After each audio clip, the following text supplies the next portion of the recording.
Assalamualaikum warahmatullahi wabarakatuh. Bismillahirrahmanirrahim. Alhamdulillahirabbil alamin. Allahumma sholli ala sayyidina Muhammad wa ala ali sayyidina Muhammad. Amma ba'du. Anak-anakku kelas 4 putra maupun putri, alhamdulillah pagi hari ini kita bisa bertemu kembali dalam acara daring.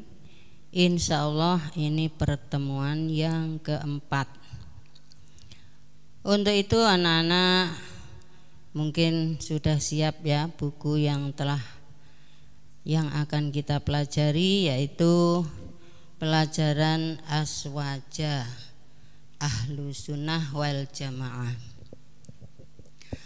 Anak-anakku sekalian, untuk pelajaran hari ini kita teruskan dengan bab 2, yaitu mengenal pendiri Nahdlatul Ulama. Nahdlatul Ulama sudah sering kita dengarkan, sering kita terangkan. Nahdlatul Ulama antara lain pendirinya adalah Kiai Haji Hasyim Asy'ari dari Tebuireng, Jombang. Nah, hari ini kita akan membahas tentang Kiai Haji Hasyim Asy'ari.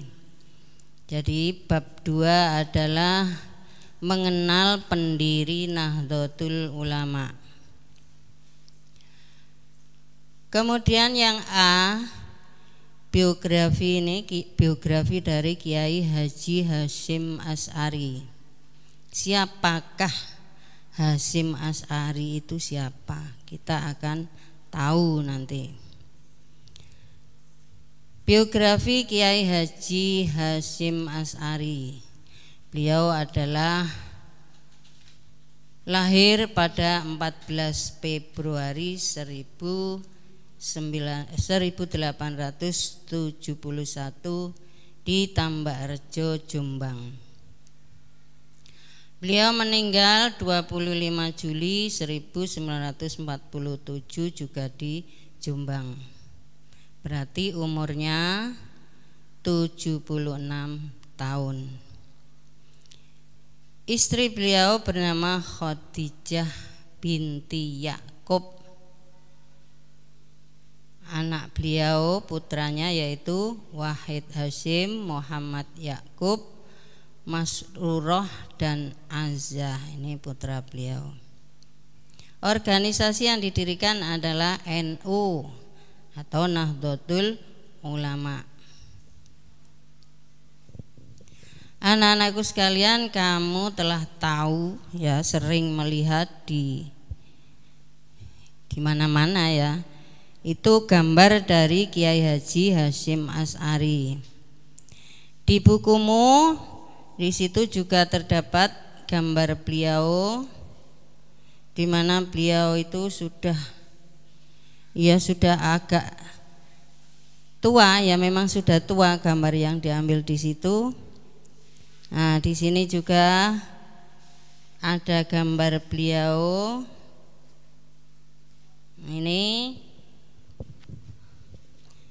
Ini gambar dari Bapak Kiai Hasyim Asy'ari, pendiri Nahdlatul Ulama yang selama 76 tahun itu berjuang untuk syiar agama Islam dan berjuang untuk negara, bangsa dan negara. Beliau lahir di Desa Gedang. Gedang di situ tulisannya Gedang, bacaannya Gedang. Gedang, Jombang pada Selasa Kliwon 24 Dzulqa'dah 1287 Hijriah, bertepatan dengan 14 Februari 1871 Masehi. Jadi tahunnya ada tahun Hijriah, ada tahun Masehi. Yang Masehi sekarang itu tahun 2020 yang Hijriah 1442. Kiai Haji Hasyim Asy'ari adalah putra ketiga dari 11 bersaudara. Jadi beliau itu saudaranya ada 11, beliau yang nomor 3. Ayahnya bernama Kiai Asy'ari, pemimpin pesantren Keras. Keras itu daerah Ndiwe, selatan Jombang, dari Ringin Contong terus ke selatan terus. Nah, di situ ada Desa Cukir, masuk ke barat itu ada pesantren Keras. Itu ayah dari Kiai Haji Hasyim Asy'ari. Ibunya bernama Halimah. Dari garis ibu, Hasyim merupakan keturunan ke-8 dari Joko Tingkir. Pasti kamu sering mendengar sopo Joko Tingkir itu. Joko Tingkir itu Sultan Pajang. Beliau adalah putra ketiga dari 11 bersaudara. Namun keluarga Hasyim adalah keluarga kiai. Jadi kakeknya juga kiai, ayahnya juga kiai. Kiai Usman memimpin, kakeknya ini namanya ya. Kiai Usman memimpin pesantren Gedang. Lah di situ tulisannya Gedang, yang tadi Gedang. Sebelah utara Jombang, etane Tambak Beras. Sampean mesti sering ke situ. Di situ ada makam Kiai Haji Usman. Itulah kakek dari Kiai Haji Hasyim Asy'ari.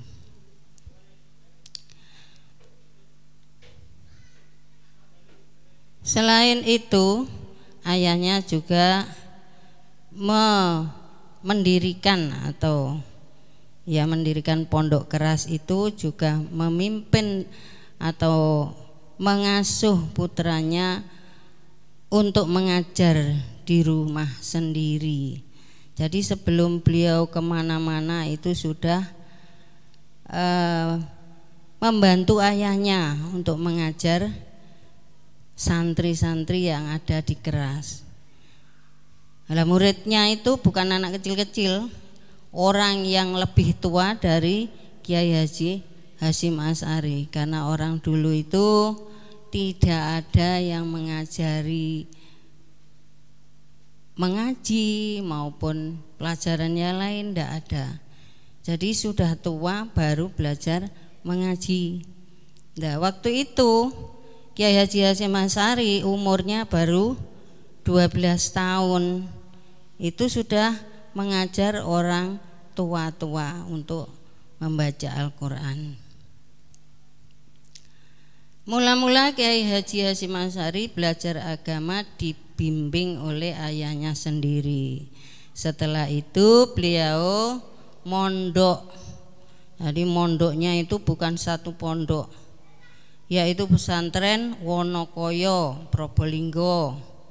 Probolinggo itu Jawa Timur. Langitan, Tuban juga Jawa Timur. Kademangan, Bangkalan Madura. Dan Siwalan Panji, Sidoarjo juga Jawa Timur. Pada tahun 1892 Kiai Haji Hasyim Asy'ari berangkat ke Mekah untuk menunaikan ibadah haji dan menuntut ilmu. Setelah pulang dari Mekah, Kiai Haji Hasyim Asy'ari membantu ayahnya mengajar di Gedang. Jadi masih di Tambak Beras ini. Pada tahun 1899 Masehi, Kiai Haji Hasyim Asy'ari mendirikan pesantren di Tebu Ireng, Jombang. Tebu Ireng itu dekat dengan Keras. Jadi sama dengan tadi dari Ringin Contong terus ke selatan terus itu ada Pondok Tebuireng yang sangat besar. Beliau mengajarkan ilmu tauhid, fikih, akhlak, dan nahwu sorof. Beliau juga mengajarkan Al-Quran dan hadis. Ini pelajaran-pelajaran yang ada di Pondok Tebuireng, yang mana sekarang bukan hanya itu yang dipelajari, tapi pelajaran umum juga pelajaran agama, semua dipelajari. Kiai Haji Hasyim Asy'ari meninggal dunia tanggal 25 Juli 1947, bertepatan dengan tanggal 7 Ramadan 1366 Hijriah. Jenazah beliau dimakamkan di Komplek Pondok Tebuireng, yang sekarang di situ ada makam mantan presiden kita, yaitu Gus Dur atau Bapak Abdurrahman Wahid. Itu juga cucu dari Kiai Haji Hasyim Asy'ari. Kemudian beliau mendapat gelar, itu kamu garis bawah, beliau mendapat gelar pahlawan nasional. Karena apa? Karena beliau bukan berjuang di pondok-pondok saja, bukan berjuang pada orang Islam saja, tetapi nasional, kepada orang umum juga beliau berjuang untuk negara kita.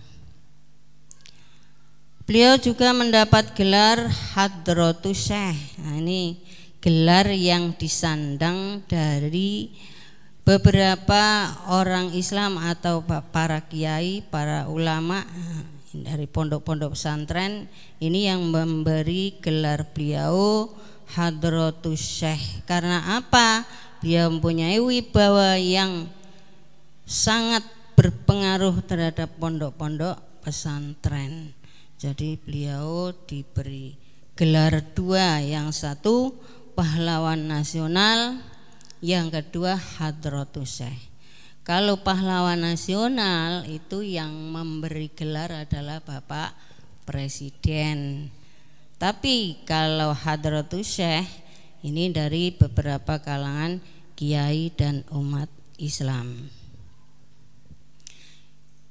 Kiai Haji Hasyim Asy'ari adalah mempunyai kian lama menjadi ulama yang punya pengaruh besar di kalangan alim ulama, baik itu di Jawa maupun di luar Jawa, juga sangat besar pengaruhnya.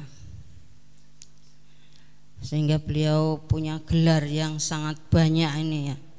Juga kiai, juga Hadratus Syekh, juga pahlawan nasional. Beliau juga mengarang beberapa kitab. Kitab yang dikarang ada 5 di situ.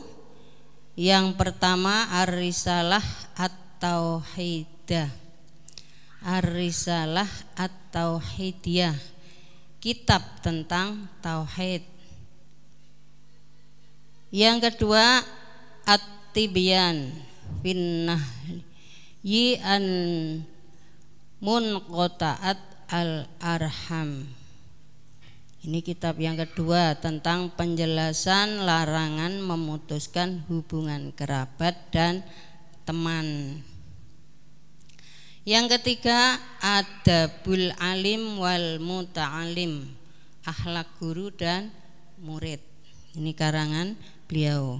Yang keempat Ad-Durratul Muntatirah fil Masailit Tis'ah Asyarah, mutiara-mutiara tercecer tentang 9 masalah.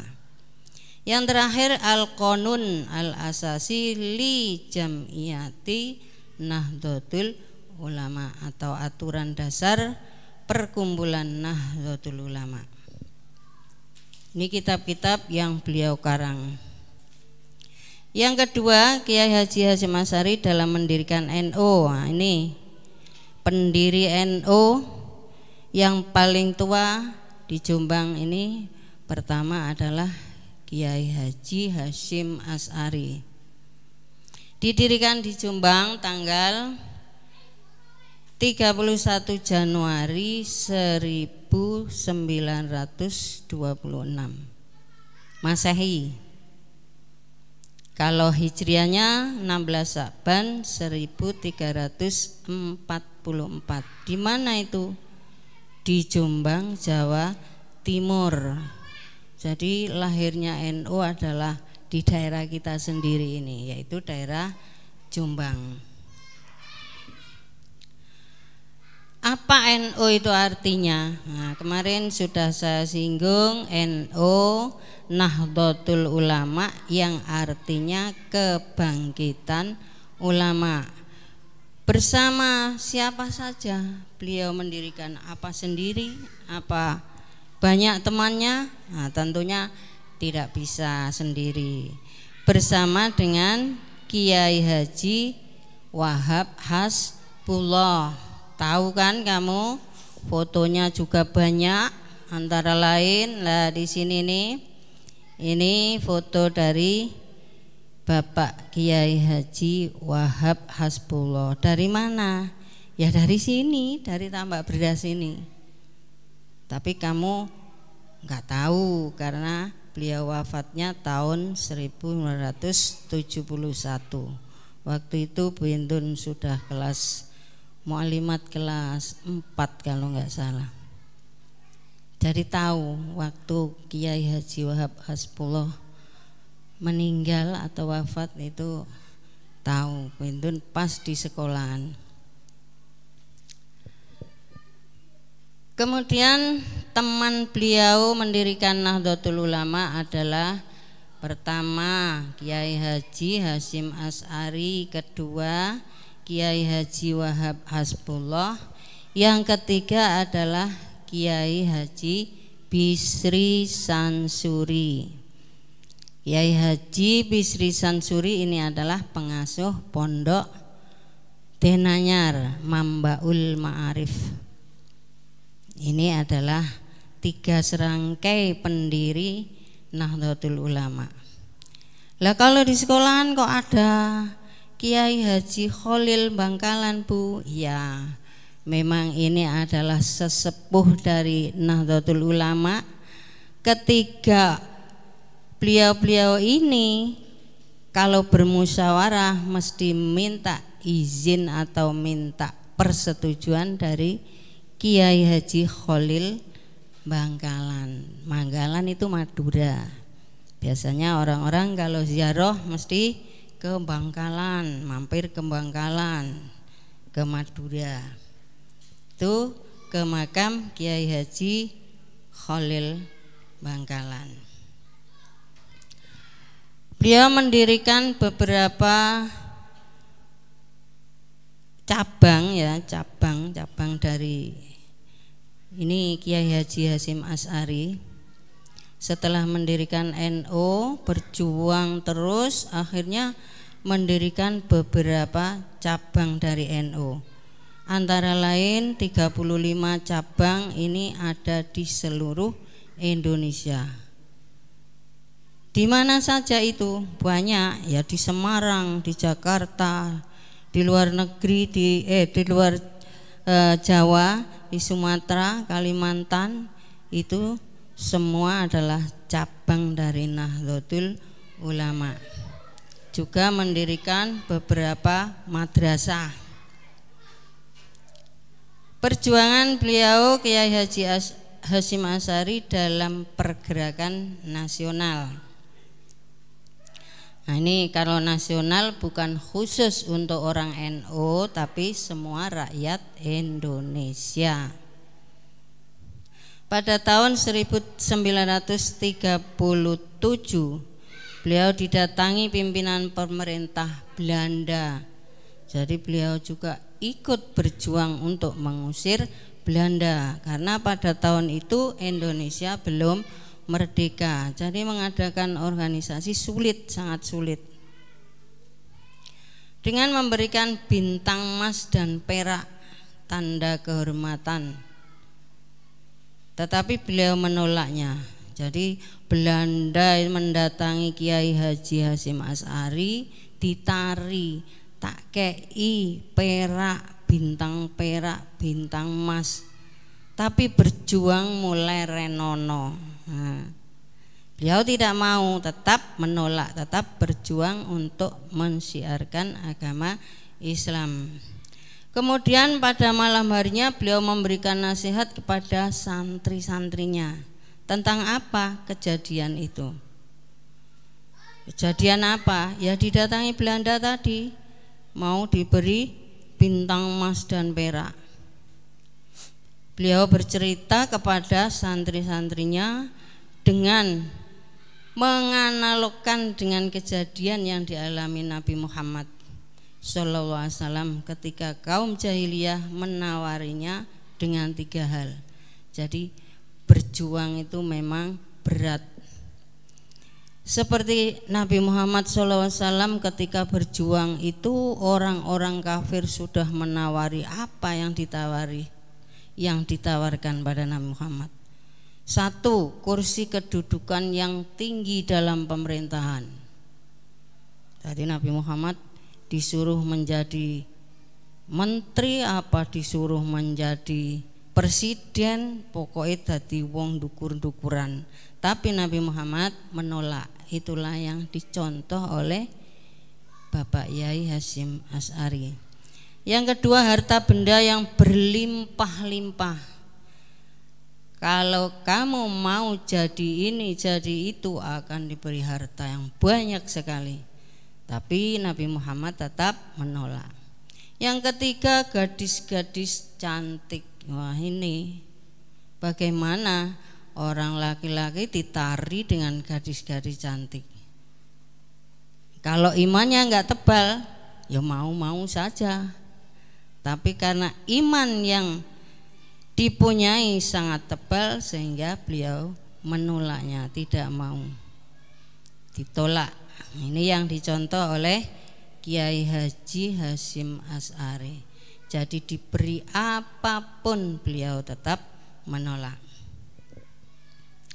Akan tetapi Nabi SAW menolaknya, bahkan berkata, demi Allah, jika mereka kuasa meletakkan matahari di tangan kananku dan bulan di tangan kiriku dengan tujuan agar aku berhenti dalam berjuang, aku tidak akan mau menerimanya, bahkan nyawa taruhannya. Nah, inilah jawaban dari Nabi Muhammad waktu didatangi oleh orang-orang kafir. Ini contoh yang baik yang harus kita tiru. Diberi apapun, kalau tujuannya jelek jangan mau. Kemudian halaman terakhir dari riwayat beliau, masa-masa revolusi fisik di tahun 1940. Ini kurang 5 tahun sudah merdeka. Barangkali memang merupakan kurun waktu terberat bagi beliau. Pada masa penjajahan Jepang, beliau sempat ditahan pemerintah fasisme Jepang. Dalam tahanan itu beliau mengalami penyiksaan fisik. Jadi bukan hanya ditahan saja, tapi disiksa. Sehingga salah satu jari tangan beliau menjadi cacat. Ini disiksa oleh tentara Jepang. Tetapi justru pada kurun waktu itulah beliau menorehkan lembaran dalam tinta emas pada lembaran perjuangan bangsa dan negara Republik Indonesia, yaitu dengan diserukannya revolusi jihad yang beliau memfatwakan pada tanggal 22 Oktober 1945 di Surabaya, yang lebih dikenal dengan Hari Pahlawan Nasional.